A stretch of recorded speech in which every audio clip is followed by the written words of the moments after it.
Facebook, YouTube, x, Insta, thread সব জায়গায় আমরা একাধিক প্রশ্নে আপনারা কি বলছেন তার একটা আন্দাজ পাওয়ার চেষ্টা করি এবং সেটা প্রতি মুহূর্তে আপডেট হতে থাকে। আমি দ্রুত একটা প্রশ্ন নিয়ে নেব। আমাদের প্রশ্ন ছিল, পশ্চিমবঙ্গে কি ভোটাররা মন্দির মসজিদের রাজনীতির ভিত্তিতে ভোট দেবে?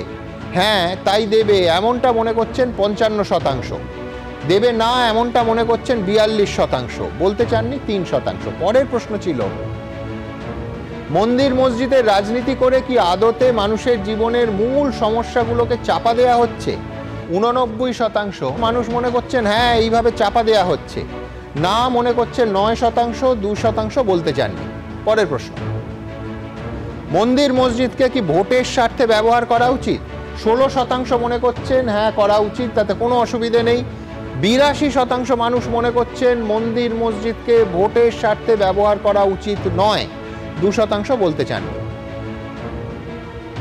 হুমায়ুন কবির কি তৃণমূলের সংখ্যালঘু ভোটে ভাঙন ধরাতে পারবেন?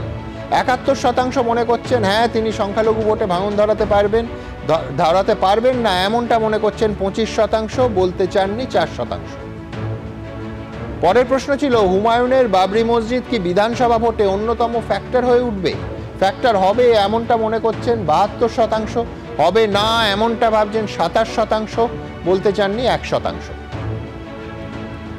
গীতা পাঠের পর এবার কোরআন পাঠের অনুষ্ঠানের ঘোষণা। বিধানসভা ভোটের কথা মাথায় রেখেই কি এগুলো করা হচ্ছে? খুব স্বাভাবিকভাবেই 94% মানুষ মনে করছেন হ্যাঁ তাই করা হচ্ছে, 5% মনে করছেন এমনটা নয়, বলতে চাননি 1%। এবিপি আনন্দ, এগিয়ে থাকে, এগিয়ে রাখে।